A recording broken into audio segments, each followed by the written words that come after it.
Class 10 Geography, Class 10 Geography Chapter 1 Resources and Development. Class 10 Geography Chapter 1 Resources and Development मतलब आपको संसाधन एवं विकास. Part 1. Can you identify and name in the यहाँ जो कहा गया can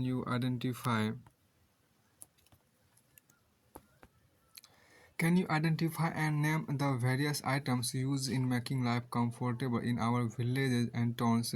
List the items and name the material used in their making. क्या आप उन वस्तुओं का नाम बता सकते हैं जो गांव और शहरों में हमारे जीवन को आराम पहुंचाते हैं? ऐसी वस्तुओं की एक सूची तैयार करें और इनको बनाने में प्रयोग होने वाले पदार्थों के नाम बताएं. यहाँ देखिए एवरीथिंग अवेलेबल, देखिए everything available in our environment which can be use to satisfy our needs provided it is technologically accessible, economically feasible and culturally acceptable can be termed as resources. देखिए हमारे पर्यावरण उपलब्ध प्रत्येक वस्तु जो हमारी आवश्यकताओं को पूरा करने में प्रयुक्त की जा सकती है और जिसको बनाने के लिए प्रौद्योगिकी उपलब्ध है, जो आर्थिक रूप से संभाव्य और सांस्कृतिक रूप से मान है, एक संसाधन है. हमारे पर्यावरण उपलब्ध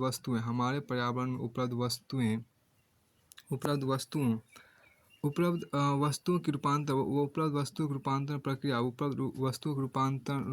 प्रक्रिया प्रकृति प्रौद्योगिकी और संस्थाओं के पारस्परिक क्रियात्मक संबंधों में निहित है. मानव प्रौद्योगिकी द्वारा प्रकृति के साथ क्रिया करते हैं. मानव प्रौद्योगिकी द्वारा प्रकृति के साथ क्रिया करते हैं और अपने आर्थिक विकास की गति को तेज करने के लिए संस्थाओं का निर्माण करते हैं. यहाँ देखिए क्या ये जो आपको टर्म यहाँ पर दिया गया है फिजिकल एनवायरनमेंट नेचर, एक यहाँ पर त्रिभुज ट्रायंगल बनाया गया है जो आपको फिगर 1.1 जो है आपको interdependent relationship between nature technology and institution. Interdependent relationship यहाँ पर जो कहा गया वो इंटरडिपेंडेंट रिलेशनशिप बिटवीन आपको देखिए प्रकृति प्रौद्योगिकी और संस्थाओं के मध्य अंतसंबंध, प्रौद्योगिकी और संस्थाओं के मध्य जो अंतसंबंध है उनके अंतसंबंध उनका यहाँ पर आपको फिगर आपको दिया गया है. तो फिजिकल एनवायरनमेंट की बात कीजिए जिसको हम लोग नेचर बोलते हैं. फिजिकल एनवायरनमेंट मतलब भौतिक पर्यावरण जो प्राकृतिक आपको अंतर्गत आप यहाँ पर है. तो सबसे देखिए बीच में आपको सेंटर में ह्यूमन बींग्स है. ह्यूमन बींग से आपको फिजिकल एनवायरनमेंट नेचर के आपको यहाँ पर हुआ. उसके बाद देखो टेक्नोलॉजी आपको यहाँ पर है. टेक्नोलॉजी प्रौद्योगिकी हो गया. उसके बाद आपको इंस्टीट्यूशन मतलब संस्थाएँ आपको हो गया. तो फिर आपको आगे यहाँ पर कहता है हमारे पर देखिए एवरीथिंग ये तो हो गया. फिर आपको आगे यहाँ फिगर 1.1 तो आपको देख ही लिया. अब आगे यहाँ पर आपको कहता है क्या है कि देखिए the process of transformation The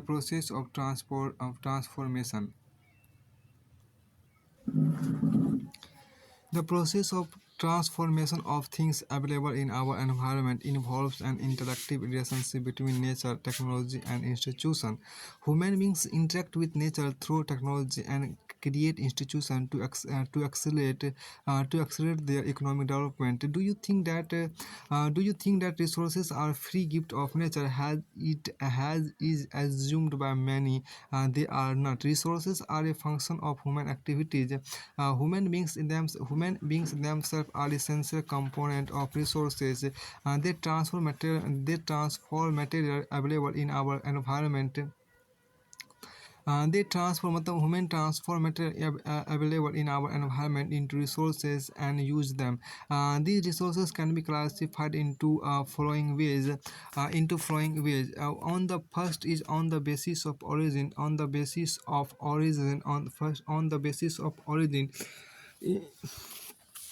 इससे पहले हम इसका हिंदी जो आप वर्सन उसको यहाँ पर देख लीजिए. इसमें जो आपको कहा गया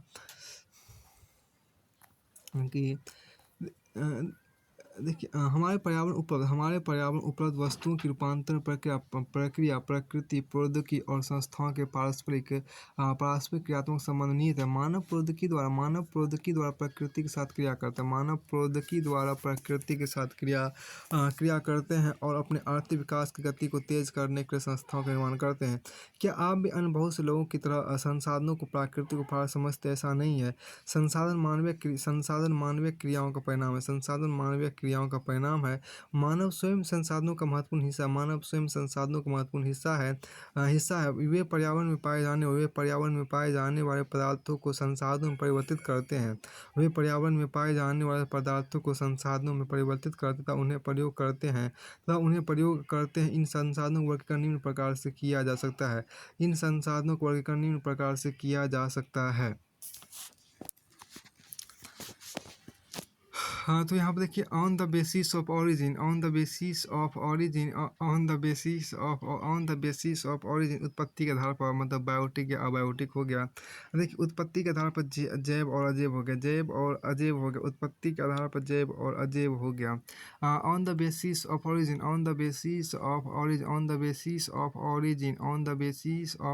बायोटिक एंड अबायोटिक हो गया। उत्पत्ति के आधार पर जैव और अजैव हुआ। On the basis of origin, यहाँ पर देखिए on the basis of origin मतलब क्या है? उत्पत्ति के आधार पर जैव और अजैव हो गया।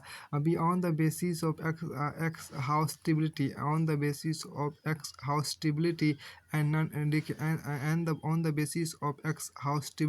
हाउस्टिबिलिटी मतलब क्या कि साम्यता, देखिए समाप्तता के आधार पर तो इसको बोलते हैं रीन्यूएबल एंड नॉन रीन्यूएबल बोलते हैं। मतलब नवीकरण योग और अनवीकरण योग। फिर आगे यहाँ पर है क्या? On the basis of ownership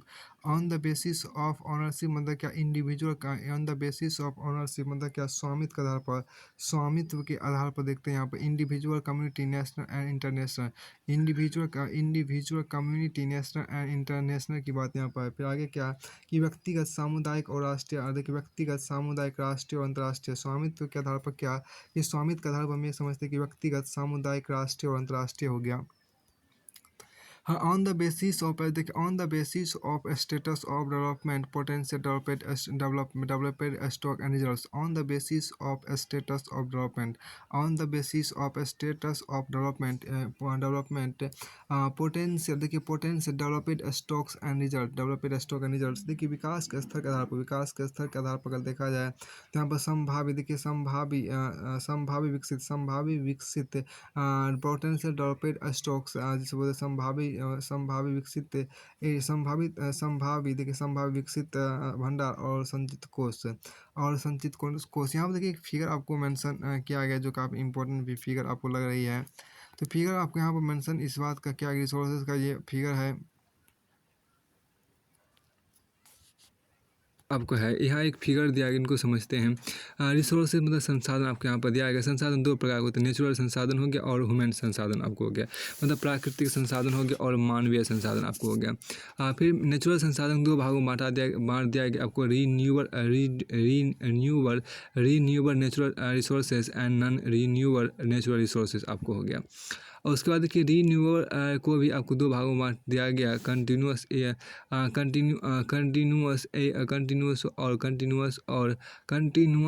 और flow example wind and water etc।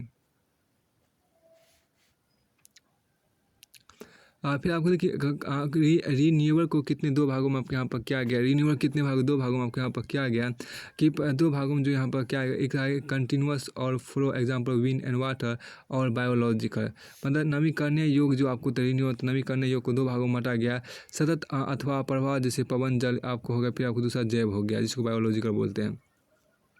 फिर बायोलॉजिकल को दो भागों में बांट दिया गया जिसमें नेचुरल वेजिटेशन जिसको फॉरेस्ट बोलते हैं और वाइल्ड टाइप बोलते हैं। तो नेचुरल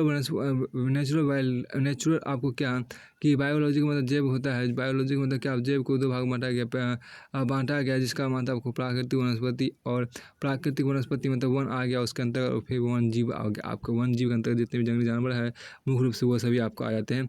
अब आते हैं नॉन रीन्यूएबल की बात करते हैं। मतलब ये हो गया कि आपको नॉन रीन्यूअल की बात करते हैं, इसका ये मतलब है क्या कि नॉन रीन्यूअल के अंतर्गत आपको देखिए क्या कि पॉलिसी एग्जाम पर आपको मटेरियल्स नॉन रीन्यूअल का एग्जाम्पल आपके यहाँ पर हो गया क्या, पॉलिसीमर्स क्या हो गया, पॉलिसीमर्स हो गया। आपको देखिए नॉन रीन्यूअल का मतलब क्या हो गया, पॉलिसीमर्स महाराष्ट्र आपको हो गया। रीन्यूअल मसला देखिए, रीन्यूएबल मसला क्या नाम था, फिर आपको तो नॉन रीन्यूअल के दो भागों, नॉन रीन्यूअल कितने भागों में आपको दो भागों में बांटा गया है। पहला आपको रिसाइकलेबल, देखिए रिसाइकलेबल एग्जाम्पल मटेरियल है, और दूसरा आपको non recyclable example fossil fuel आपको है। देखिए पुनः चक्र, देखिए पुनः चक्र जैसे धातु, आपको धातु पुनः फिर से चक्रिया कर सकते, जमा कर सकते हैं।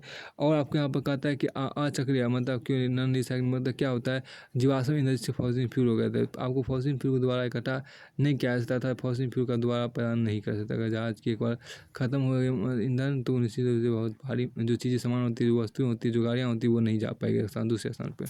अब देखिए जैसे कि अनवीकरणीय योग संसाधन के दो भाग होते हैं, संसाधन योग होते हैं सॉरी अनवीकरणीय योग इसी को अंग्रेजी में बोलता है आपको क्या, नॉन रीन्यूअल बोलते हैं। नॉन रीन्यूअल दो प्रकार के होते हैं। पहला आपको होता है क्या, अनवीकरणीय योग होता है जिसको बोलते हैं चक्रीय योग, चक्रीय चक्रीय चक्रीय अब जैसे पुनः चक्रीय, इसमें आपको होता है पुनः चक्रीय हो गया, जैसे अंग्रेजी में धातु हो गया। फिर उसके बाद आइसक्रीम, सॉरी अचक्रीय, आप देखिए क्या है कि अचक्रीय आपके यहाँ पर है जैसे कि जीवाश्म ईंधन। तो जीवाश्म ईंधन जो आपको हो गया वो आपको अचक्रीय जीवाश्म ईंधन आपको हो गया, जो कि आपको अचक्रीय के अंतर्गत आते हैं। अब यहाँ पर आपको खास बात जो समझने की थी,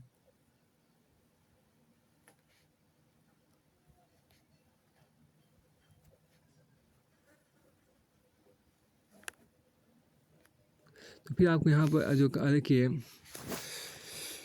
नॉन रीन्यूअल कितने, दो नॉन रीन्यूअल का आपको दो तरह से बांटा गया है, दो प्रकार से। एक होता है रिसाइकलेबल, दूसरा है नॉन रिसाइकलेबल। रिसाइकल के अंतर्गत जो मटेरियल्स आपको हैं जैसे द मेटल्स हो गए, धातु होगा, और नॉन रिसाइकल के अंतर्गत फॉसिल फ्यूल मतलब जीवाश्म ईंधन आपको आ गया। फिर ह्यूमन्स की बात की, जो ह्यूमन को भी दो भागों में बांटा गया, एक होता है स्ट्रक्चर एंड इंस्टीट्यूशन, दूसरा आपको क्वान्टिटी एंड क्वालिटी की बात करते हैं। तो आपको ह्यूमन रिसोर्सेज को भी दो भागों में बांटा गया है। पहला आपको संरचना एवं समस्या की बात करते हैं। पहला आपको संरचना, पहला जो भाग आपको संरचना एवं संरचनाएं, आपको यहाँ पर संरचनाएं और संरचनाएं देखिए संरचना एवं देखिए संरचना एवं संस्थाओं की बात है। दूसरा आपको है क्वालिटी एंड क्वांटिटी मतलब मात्रा एवं गुणवत्ता, दोनों की महत्वपूर्ण बातें की गई हैं, मात्रा एवं गुणवत्ता। अब आगे यहाँ पर कहा गया क्या, ये क्लासिफिकेशन ऑफ रोटेशन आपको दिया गया, ये क्लासिफिकेशन ऑफ रोटेशन, ये आपको क्लासिफिकेशन ऑफ रोटेशन की बात कर रहे हैं, मात्रा एवं गुणवत्ता। अब आगे यहाँ पर देखिए कहा गया क्या कि आइडेंटिफाई एक्टिविटी की बात करें तो आज एक्टिविटी इसमें ज़्यादा है, क्रियाकलाप भी आपको यहाँ पर है। इसमें देखिए क्या इन अबाउट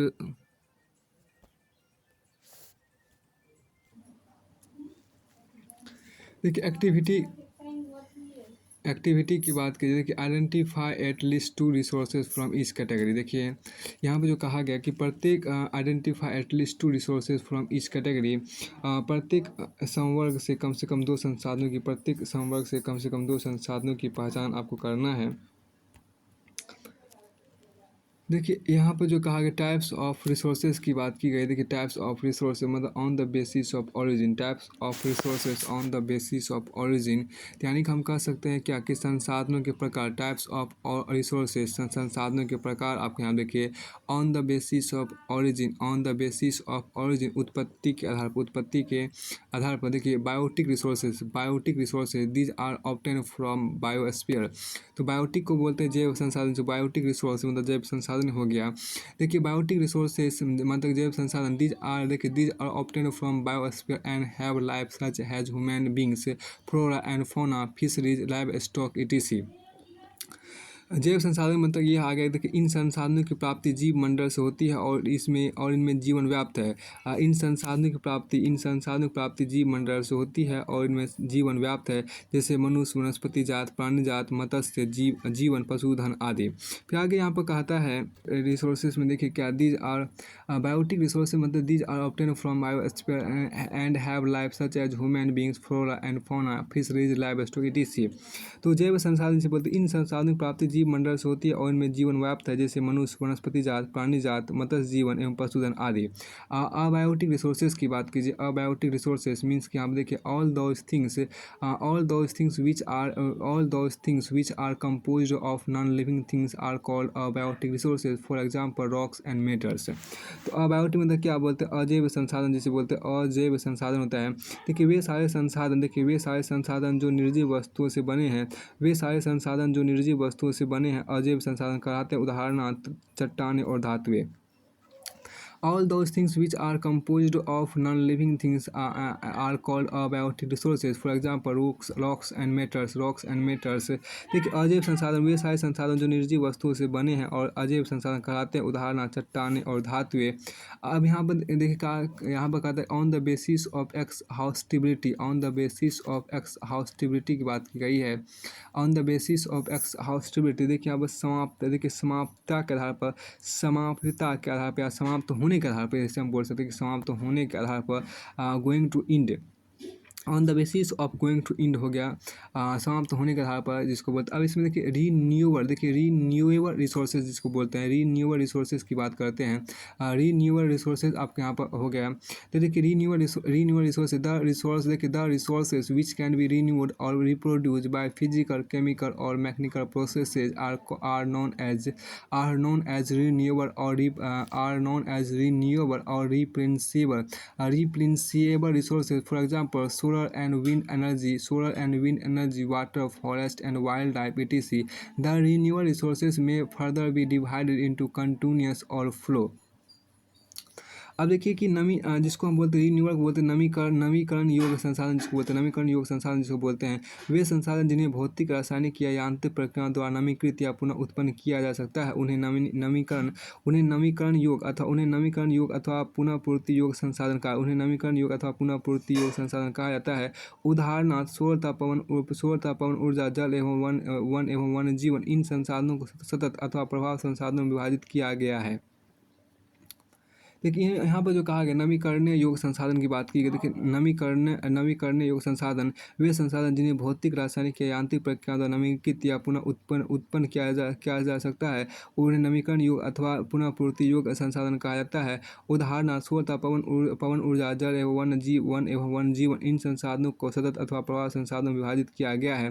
फिर आपको आगे देख के कहा जाता है क्या नॉन रीन्यूएबल रिसोर्सेज की बात करते हैं और नवीकरणीय योग्य संसाधन की बात करते हैं। और नवीकरणीय योग्य संसाधन में जो आपके यहाँ पर कहा है उसको देखिए these occur over a very long geological time. Minerals and fossils minerals and fossil fuels are example of such resources. These resources take millions of years in their formation. Some of the resources like metals are recyclable and some like fossil fuel cannot be recycled and get exhausted with their use। देखिए non renewable resources में आपको आ गया these occur over a very long geological time. Minerals and fossil fuels are example of such resources. These resources take millions of years in their formation. Some of the resources like metals and are recyclable and some like fossil fuel cannot be recycled and get exhausted with their use।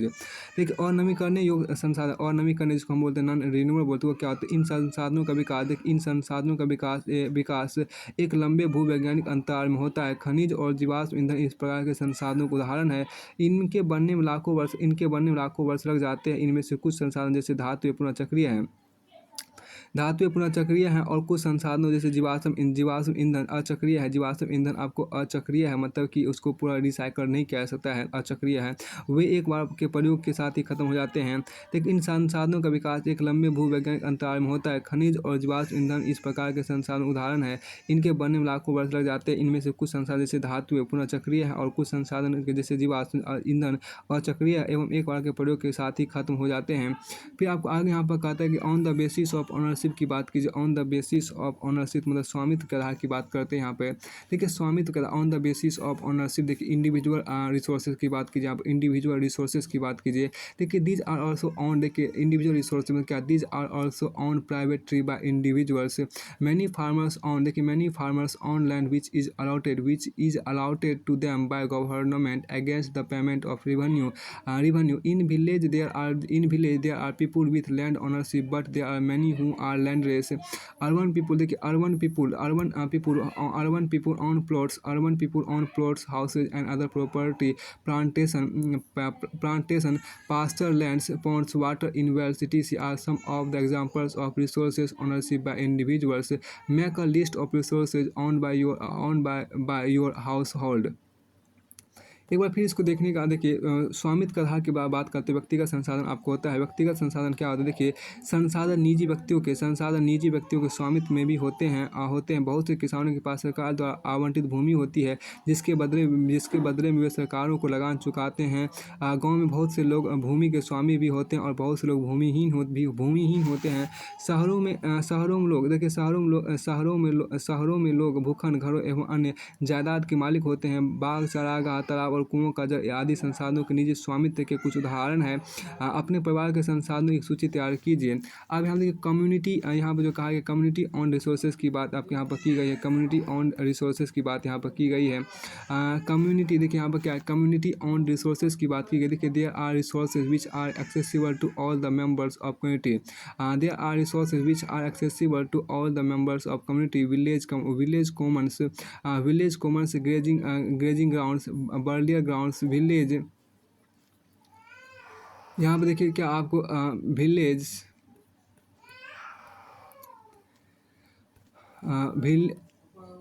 village ponds, etc. Public park, picnic spots, playgrounds in urban areas are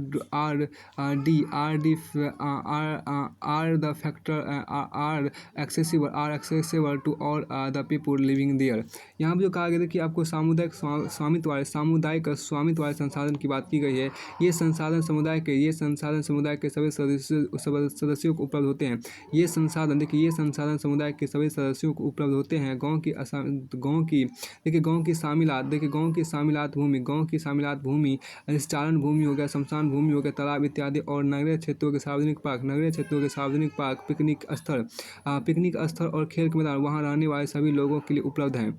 गाँव की सामिलात भूमि, चारण भूमि, शमशान भूमि, तालाब इत्यादि और नगरीय क्षेत्रों के सार्वजनिक पार्क, पिकनिक स्थल और खेल के मैदान वहाँ रहने वाले सभी लोगों के लिए उपलब्ध हैं। अब आगे यहाँ पर कहता है कि देखिए आगे यहाँ पर आपको है कि नेशनल रिसोर्सेज की बात कीजिए। टेक्निकली और मतलब राष्ट्रीय और संसाधन की बात करते हैं। Technically all the resources belong to the nation. The country has legal power to acquire even private property for public goods. You might have seen roads, canal, railways being constructed on fields owned by some individuals. Urban development authorities get empowered by the government to acquire land. All the minerals, water resources, forest, wildlife, land within the political boundaries, and oceanic area up to 12 nautical miles means कि 22.2 kilometer from the coast, term as territorial water, and resources therein belong to the nation. राष्ट्रीय संसाधन की बात यहाँ देखिए तकनीकी, यहाँ पर जो कहा गया देखिए तकनीकी तौर पर देश में पाए जाने वाले सारे संसाधन राष्ट्रीय है। तकनीकी तौर पर देश में पाए जाने वाले सारे संसाधन आपको राष्ट्रीय। देश की सरकार को कानूनी अधिकार है कि वह व्यक्तिगत संसाधनों को भी आम जनता के हित में अधिग्रहित कर सकती है। आपने देखा होगा सड़कें, नहरें और रेल लाइन व्यक्तिगत स्वामित्व वाले खेतों में बनी हुई है। शहरी विकास प्राधिकरणों को सरकार ने भूमि अधिग्रहण का अधिकार दिया हुआ है। सारे खनिज पदार्थ, जल संसाधन, वन जीवन, राजनीतिक सीमाओं के अंदर सारी भूमि और 12 समुद्री मील की 22.2 किलोमीटर तथा महासागरीय क्षेत्र, भूसागरीय, समुद्र एवं इसमें पाए जाने वाले संसाधन राष्ट्र की संपदा है। फिर आपको आगे यहाँ पर देखिए कहा गया क्या कि इंटरनेशनल रिसोर्सेज की बात कीजिए। There are international institution, there are international institution which regulate some resources. The oceanic resources beyond 200 nautical miles of the coastline of the country belong to open ocean, and no individual country can utilize these without the occurrence of international institution। देखिए यहाँ पे जो कहा गया अंतर्राष्ट्रीय संसाधन की बात की, कुछ अंतर्राष्ट्रीय संस्थाएं, देखिए कुछ अंतर्राष्ट्रीय संस्थाएं संसाधनों को नियंत्रित, कुछ अंतर्राष्ट्रीय संस्थाएं संसाधनों को नियंत्रित करते तटरेखा से 200 समुद्री मील की दूरी, अपवर्जक आर्थिक क्षेत्र से परे खुले महासागर संसाधनों पर किसी देश का अधिकार नहीं है। इन संसाधनों को अंतर्राष्ट्रीय संस्थाओं की सहमति के बिना उपयोग नहीं किया जाता है। अब देखिए India has got the right to mine manganese noodles from the bed of the Indian Ocean from that area which lies beyond the exclusive economic zone, identify some other resources which are international in nature। देखिए आप जानते हैं कि भारत के पास अपवर्जक आर्थिक क्षेत्र से दूर हिंद महासागर तलहटी से मैग्नीज ग्रंथियों का खनन करने का देखिए क्या आप जानते हैं कि भारत के पास अपवर्जक आर्थिक क्षेत्र से दूर हिंद महासागर की तलहटी से मैग्नीज ग्रंथियों का खनन करने का अधिकार है। कुछ अन्य अंतर्राष्ट्रीय संसाधनों की पहचान करें। अब आगे यहाँ पर कहता है क्या, देखिए on the basis of states of development, देखिए ऑन द स्टेट्स ऑफ, यहाँ पर देखिए on the basis of status,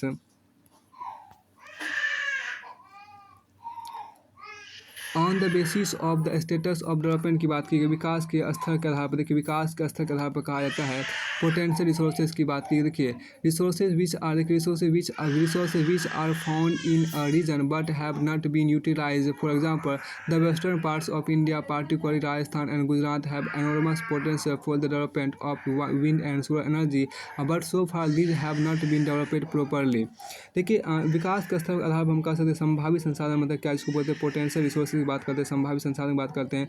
ये वे संसाधन है, देखिए ये वे संसाधन जो किसी प्रदेश में विद्वान होते हैं परंतु इनका उपयोग नहीं किया गया। उदाहरण के तौर पर भारत के पश्चिमी भाग विशेषकर राजस्थान और गुजरात में पवन और सौर ऊर्जा संसाधनों की अपार संभावना है परंतु इनका सही ढंग से विकास नहीं हुआ है। अब आगे यहाँ पर देखिए जो आपको कहा गया है,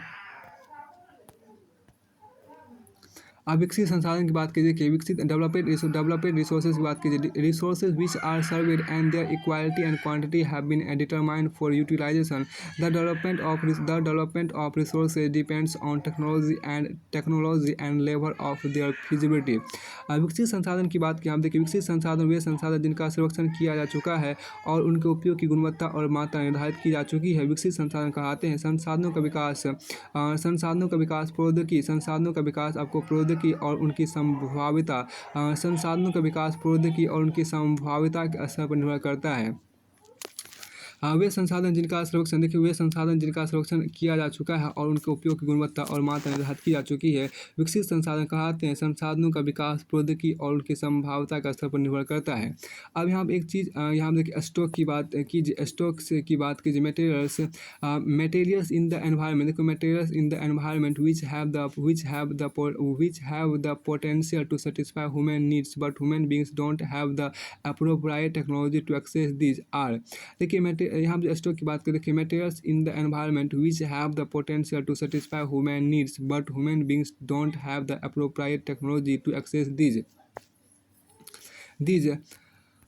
आर included among stocks। देखिए for example water is a compound of two gases hydrogen and oxygen. Hydrogen can be use as a rich source of energy but we don't have advance technical know how to use it for this purpose, hence it can be consider as a stock. अब देखिए भंडार को समझने का प्रयास करते हैं। भंडार क्या होता है, देखिए पर्यावरण उपलब्ध वे पदार्थ जो मानव की आवश्यकताओं की पूर्ति कर सकते हैं परंतु उपयुक्त प्रौद्योगिकी का अभाव उसकी पहुंच से बाहर है, मानव की पहुंच से बाहर है, भंडार में शामिल है। उदाहरण के जल दो गैसों हाइड्रोजन और ऑक्सीजन का यौगिक है। हाइड्रोजन ऊर्जा का मुख्य स्रोत बन सकता है परंतु इस उद्देश्य से इसका प्रयोग करने के लिए हमारे पास उन्नत तकनीकी ज्ञान नहीं है।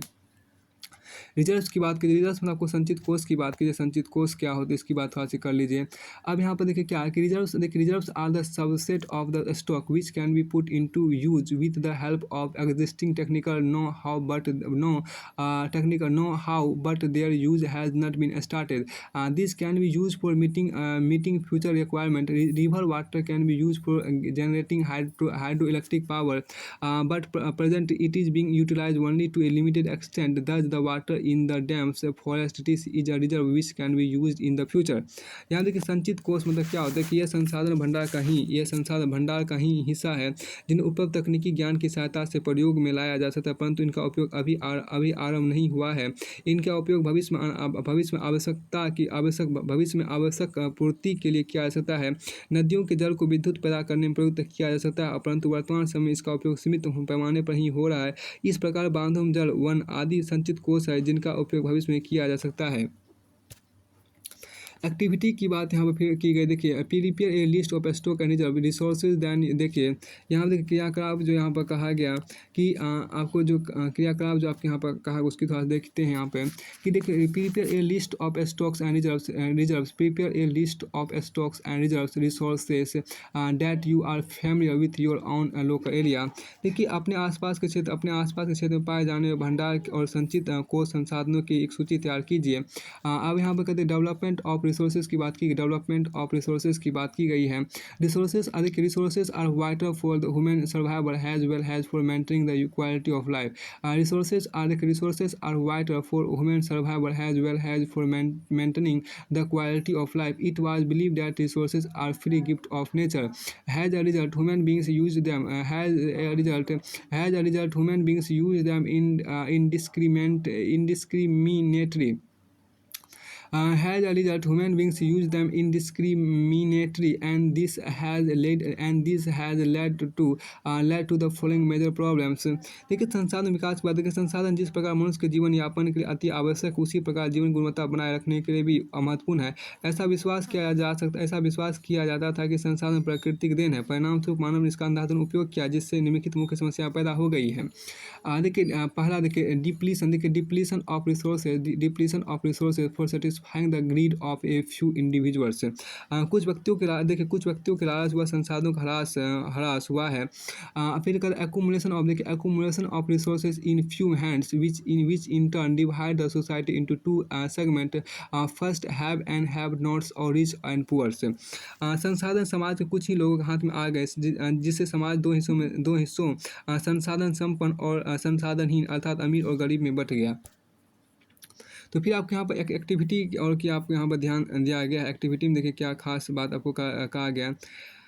हाँ एक्टिव इमेजिन यहाँ पर कहा गया कि imagine if the oil supply gets exhausted one day, how would this affect our life style. देखिए यहाँ पर कल्पना करें कि तेल संसाधन खत्म होने पर इनका हमारी जीवनशैली पर क्या प्रभाव होगा।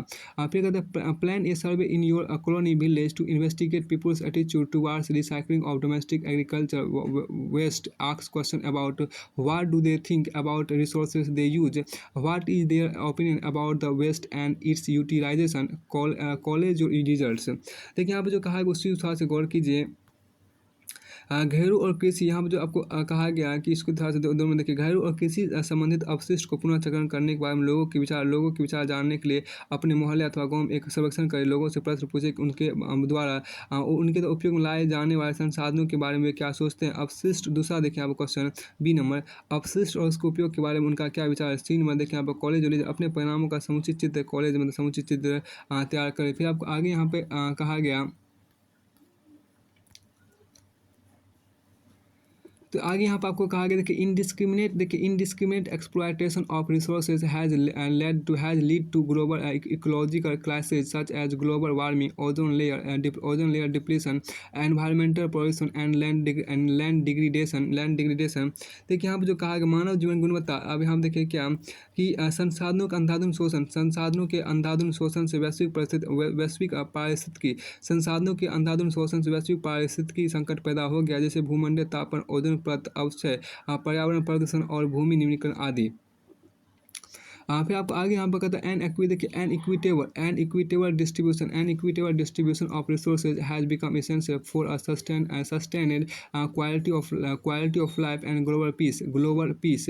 If the present trend of resource depletion by a few individuals and countries continues, the future of our planet is in danger. Therefore, resource planning is essential for sustainable existence of all forms of life. The sustainable existence is a component of sustainable development. Sustainable existence is a component of sustainable development. यहाँ जो आपको कहेगा उसको थोड़ा सा देखिए कि मानव जीवन की गुणवत्ता और विश्व शांति बनाए रखने के लिए मानव जीवन की गुणवत्ता और विश्व शांति बनाए रखने के लिए संसार और समाज में न्याय संगत बंटवारा आवश्यक हो गया है। यदि कुछ ही व्यक्तियों तथा देशों द्वारा संसार में वर्तमान दोहन जारी रहता है तो हमारी पृथ्वी का भविष्य खतरे में पड़ सकता है। इसलिए हर तरह के जीवन का अस्तित्व बनाए रखने के लिए संसाधनों के उपयोग की योजना बनाना अति आवश्यक है। सतत अस्तित्व सही अर्थ में सतत पोषण विकास का ही एक हिस्सा है। सतत अस्तित्व सही अर्थ में सतत पोषणीय विकास का एक हिस्सा है। फिर आपको आगे आपका सस्टेनेबल डेवलपमेंट की बात कीजिए। देखिए आपके यहाँ पर क्या है, सस्टेनेबल डेवलपमेंट की बात यहाँ पर की गई है। तो सस्टेनेबल डेवलपमेंट की बात देखिए sustainable economic development means development should take place without damaging the environment and development in the present should not compromise with the needs of the future generation. देखिए सतत पोषण जिसको हम सस्टेनेबल डेवलपमेंट बोलते हैं, सतत पोषण विकास बोलते हैं। सतत पोषण आर्थिक विकास का अर्थ है कि विकास पर्यावरण को बिना नुकसान पहुँचाए हो और वर्तमान विकास की प्रक्रिया भविष्य की पीढ़ियों की आवश्यकता की अवहेलना न करें। सतत पोषणीय आर्थिक विकास का अर्थ है सतत पोषणीय आर्थिक विकास का अर्थ है कि विकास पर्यावरण को बिना नुकसान पहुंचाए हो और वर्तमान विकास की प्रक्रिया भविष्य की पीढ़ियों की आवश्यकताओं की अवहेलना न करें। सतत पोषणीय आर्थिक विकास का अर्थ है कि विकास पर्यावरण को बिना नुकसान पहुंचाए हो और वर्तमान विकास की प्रक्रिया भविष्य की पीढ़ियों की आवश्यकताओं की अवहेलना न करे। आगे यहाँ पर आपको कहा गया, देखिए क्या रियो डी जेनेरियो अर्थ समिट की बात यहाँ पर की गई थी और इसको हम दूसरे वीडियो में देखेंगे। यहाँ देखिए Rio de Janeiro earth summit 1992 की बात की गई। देखिए in June 1992 more than 100 heads of states met in Rio de Janeiro in Brazil for the first international earth summit. The summit was convened for addressing urgent problems of environmental protection and socio-economic development at the global level. Like the assembled leaders signed the Declaration on Global Climate Change and Biological Diversity. The Rio Convention endorsed the Global Forest Principles and adopted Agenda 21 for achieving sustainable development in the 21st century. जून 1992 में 100 से भी अधिक राष्ट्राध्यक्ष Brazil के शहर रियो de Janeiro में प्रथम अंतर्राष्ट्रीय पृथ्वी सम्मेलन में एकत्रित हुए।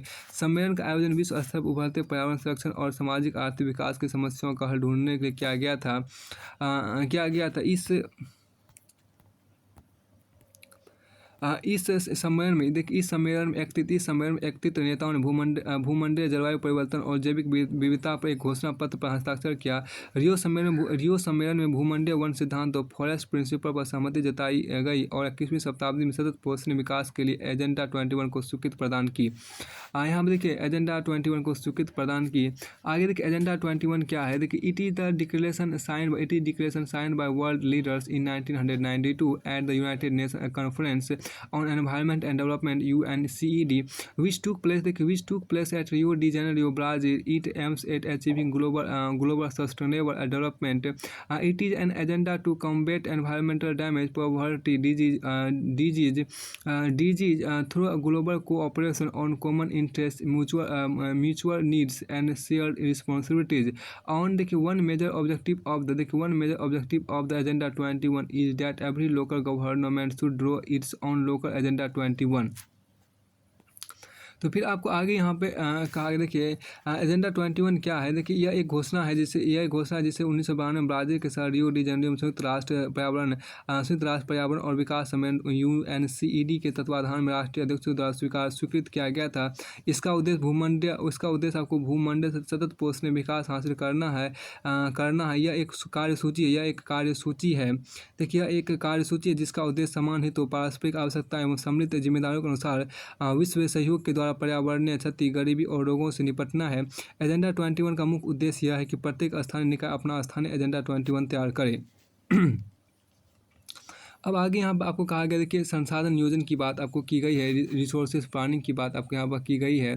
देखिए रिसोर्सेज प्लानिंग मतलब संसाधन के नियोजन की बात आपके यहाँ पर है। यहाँ पर जो कहा गया प्लानिंग इज, देखिए planning is the widely accepted, planning is the widely accepted strategy for judicious use of resources. It has importance in a country like India, which has enormous diversity in the ability of resources. There are regions which are rich in certain types of resources, but are deficient in some other resources. There are some regions which can be considered self-sufficient in terms of the ability of resources, and there are some regions यहाँ पर आपको कई बार mention किया गया था।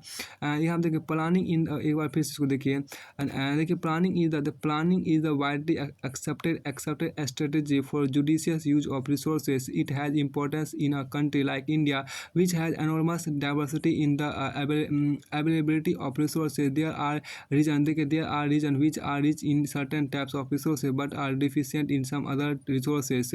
There are some regions which can be considered self-sufficient in terms of availability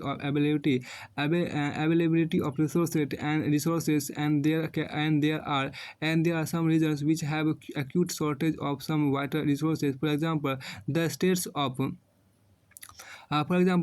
of Jharkhand, Chhattisgarh, and Madhya Pradesh are rich in minerals and coal deposits. Arunachal Pradesh has abundance of water resources, but lacks in infrastructure development. The state of Rajasthan is very well endowed with solar and wind energy, but lacks in water resources. The cold desert of Ladakh is relatively isolated from the rest of the country. It has very rich cultural heritage, but it is deficient in water, infrastructure, and some vital minerals.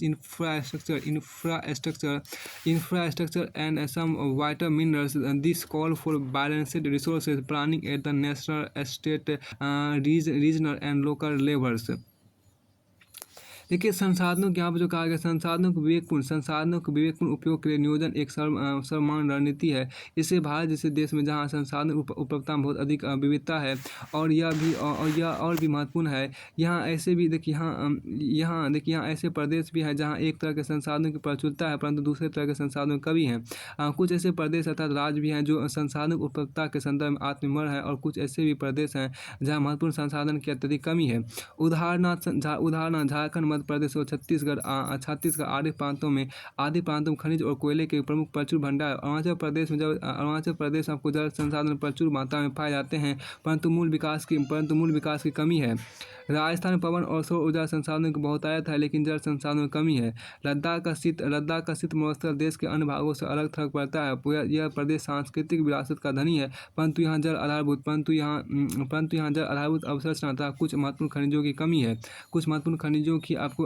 इसलिए राष्ट्रीय, प्रांतीय, प्रादेशिक और स्थानीय स्तर पर संतुलित संसाधन नियोजन की आवश्यकता है। इसलिए राष्ट्रीय, प्रांतीय मतलब राज्य, प्रादेशिक और स्थानीय स्तर पर संतुलित संसाधन नियोजन की आवश्यकता है। This call for balance resource planning at the national, state मतलब आपको प्रांतीय, देखिए स्टेट मतलब आपको प्रांतीय, अब फिर आपको देखिए रीजनल मतलब क्या हो गया आपको प्रादेशिक, रीजनल मतलब आपको प्रादेशिक हो गया, और लोकल लेवल मतलब स्थानीय स्तर पे। अब यहाँ पर कुछ एक्टिविटी की बात आपको की गई एक्टिविटी को देख लीजिए यहाँ पर कि प्रिपेयर ए लिस्ट, और देखिए prepare a list of resources found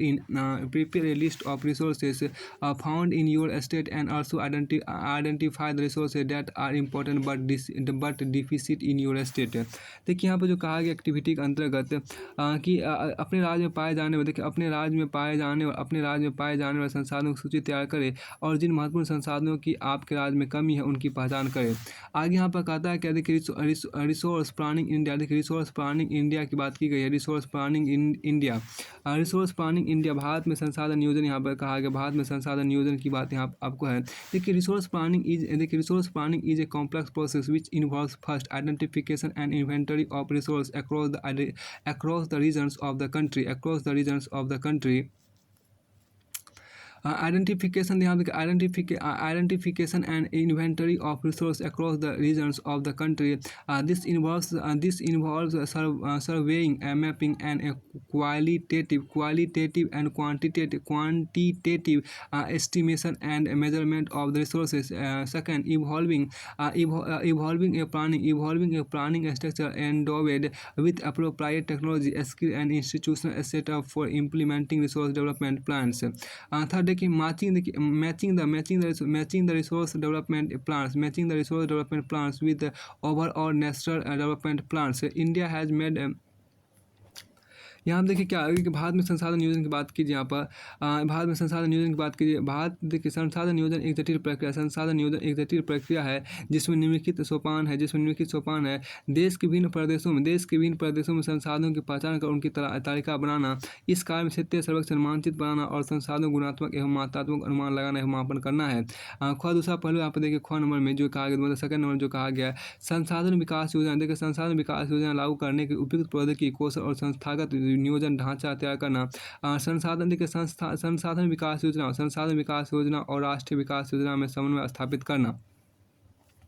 India has made, देखिए यहाँ पर जो कहा, India has made consulted effort for achieving the goals of resources planning right from the first 5-year plan launched after independence. यानी कि स्वाधीनता के बाद भारत में संसाधन नियोजन के उद्देश्य की पूर्ति के प्रथम 5 वर्षीय योजना से ही प्रयास किए गए हैं. अब आगे यहाँ पर आपको कहा गया फाइंड आउट की बात आपके यहाँ पर दी गई, ज्ञात कीजिए मतलब फाइंड आउट यहाँ पर आपको है. तो फाइंड आउट के अंतर्गत आपके यहाँ पर कहा गया था कि what resources are being developed in your surroundings by the communities, village, panchayat, ward level communities with the help of community participation. देखिए यहाँ पर जो कहा है समुदाय भागीदारी, देखिए समुदाय भागीदारी की सहायता से समुदाय, ग्राम पंचायत, वार्ड स्तरीय समुदाय द्वारा आपके आसपास के क्षेत्र में कौन से संसाधन विकसित किए जा रहे हैं. तो यहाँ पर जो कहा है इसको देखिए, the availability of resources is a necessary condition for the development of any region. देखिए यहाँ जो आपको कहा गया, देखिए the availability of resources is a necessary condition for the development of any reason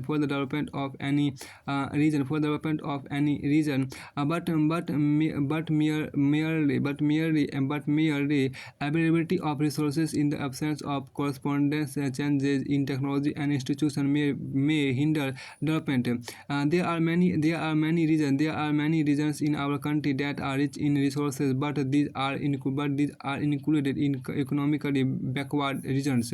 On the country, there are some regions which have a poor resources base, but they are economically developed.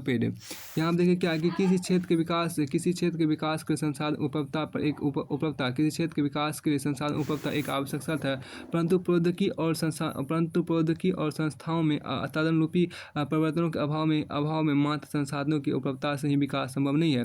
देश में बहुत से क्षेत्र हैं जो संसाधन समृद्ध होते हुए भी आर्थिक रूप से पिछड़े प्रदेशों की गिनती में आते हैं. इसके विपरीत कुछ ऐसे प्रदेश भी जहाँ संसाधनों की कमी होते हुए भी आर्थिक रूप से विकसित हैं.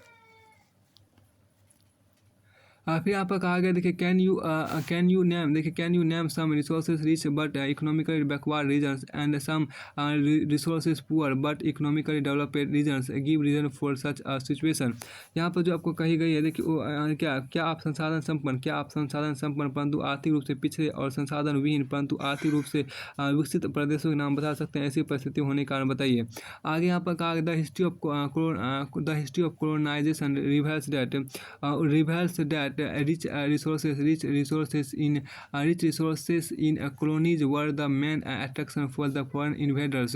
यहाँ देखिए उपनिवेशन इतिहास हमें बताता है कि उपनिवेशों में संसाधन संपन्न प्रदेश विदेशी आक्रमणकारियों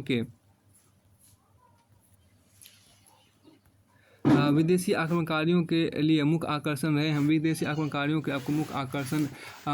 रहे हैं. तो फिर आपको आगे यहाँ पर कहता है देखिए it was primarily the higher level of technological development of the colonizing countries that helped them to exploit resources of others of other region and establish their supremacy over the colonies. Therefore, resources can contribute to development, and only when they are accompanied by appropriate technological development and institutional changes. India has experienced all these in different phases of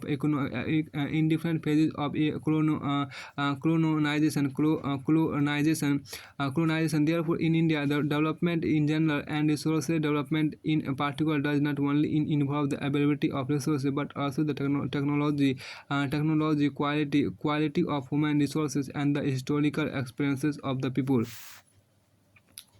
यहाँ पे आपको कहा गया देखिए क्या कि मुख्य उपनिवेशकारी देशों ने बेहतर प्रौद्योगिकी के सहारे उपनिवेशों के संसाधनों का शोधन किया था, उन पर अपना आधिपत्य स्थापित किया। अंत संसाधन किसी प्रदेश के विकास में तभी योगदान दे सकते हैं जब वहाँ उपयुक्त प्रौद्योगिकी विकास और संस्थागत परिवर्तन किए जाए।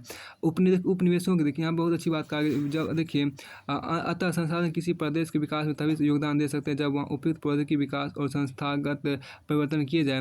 उपनिवेशन के विभिन्न चरणों में भारत इन सब का अनुभव क्या है? अतः भारत में विकास समान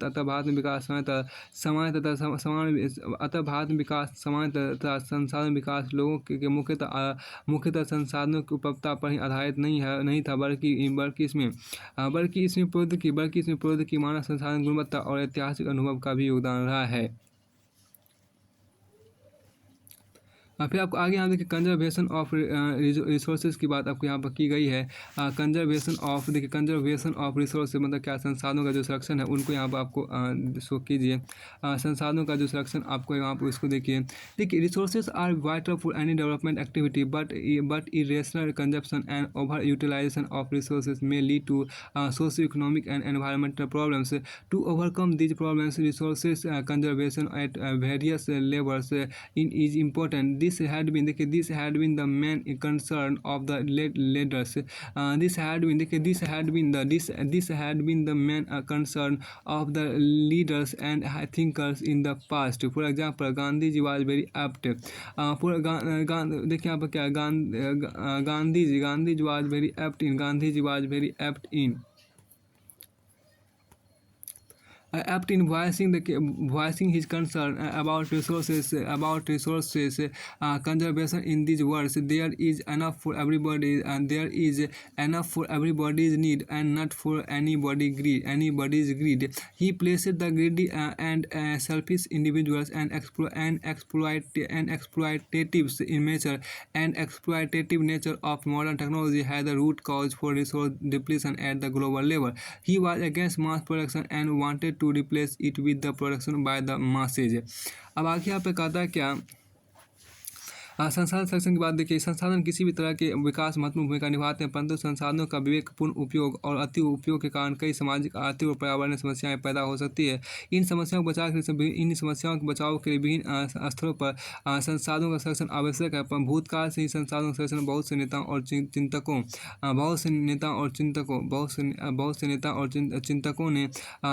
के लिए चिंता का विषय रहा है। उदाहरण के रूप में देखिए, गांधी जी ने संसाधनों के संरक्षण पर अपनी चिंता इन शब्दों में व्यक्त किया है। हमारे पास हर व्यक्ति की आवश्यकताएं पूर्ति के लिए बहुत कुछ है। हमारे पास हर व्यक्ति की आवश्यकताओं की पूर्ति के लिए बहुत कुछ है, लेकिन किसी के लालच की संतुष्टि के नहीं। अर्थात हमारे पास पेट भरने के बहुत है, लेकिन पेटी भरने के लिए नहीं। उनके अनुसार विश्व स्तर पर संसाधन महात्मा गांधी के अनुसार विश्व स्तर पर संसाधन ह्रास के लिए लालची और स्वार्थी व्यक्ति आधुनिक प्रौद्योगिकी की शोषणात्मक प्रवृत्ति जिम्मेदार है। वे अत्यधिक उत्पादन के विरुद्ध थे और इसके स्थान पर आपको अधिक बड़े जनसमुदाय द्वारा उत्पादन के पक्षधर थे और इसके स्थान पर अधिक बड़े जनसमुदाय द्वारा उत्पादन के पक्षधर थे। फिर आपको आगे यहाँ पर जो कहा गया,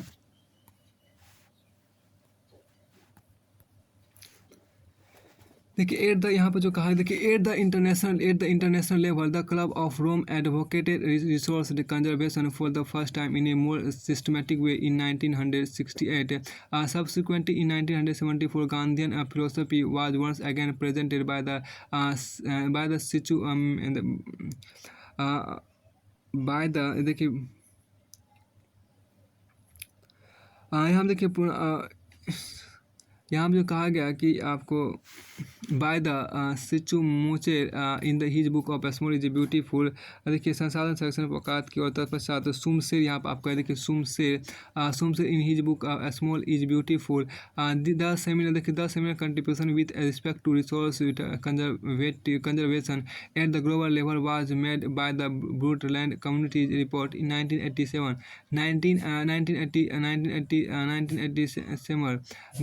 1987, the report introduced the concept of sustainable development and advocate it as a means for development, and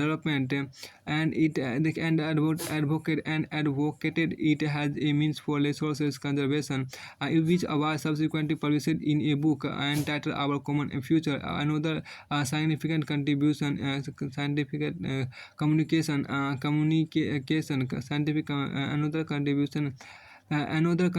another significant contribution was made at the Earth Summit at Rio de Janeiro, Brazil in 1992.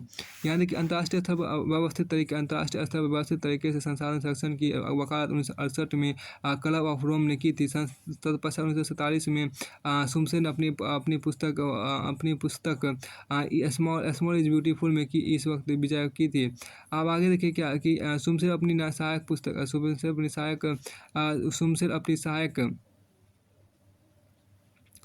सुमशेर ने अपनी पुस्तक small is beautiful में इस विषय पर गांधी जी के दर्शन की एक बार फिर से पुनरावृत्ति किया है। 1987 में ब्रूनलैंड आयोग ने रिपोर्ट द वैश्विक स्तर पर संसाधन संरक्षण में मूल्यांधार योगदान दिया। मूलाधार योगदान किया गया। इस रिपोर्ट ने सतत पोषणीय विकास, सस्टेनेबल डेवलपमेंट प्रस्तुति की और